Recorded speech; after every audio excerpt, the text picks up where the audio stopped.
Hello friends, in today's video I'm gonna be walking through how to make Squarespace website live. But before getting started this video, make sure to subscribe. How to 1 minute. All Squarespace sites are private by default, meaning only site owners and contributors can see it. You have the option to add a site-wide password for visitor access, or you can make a paid site fully public.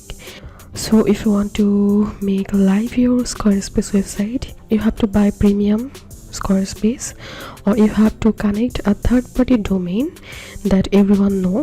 So now let's see how to live your Squarespace website. From your main menu, go to settings and select site availability. So from here select public and your Squarespace website will be live. If you think to see more Squarespace videos, please check the links in descriptions. If this video helped you, give a thumbs up and please consider subscribe to How to 1 Minute. Thank you for watching.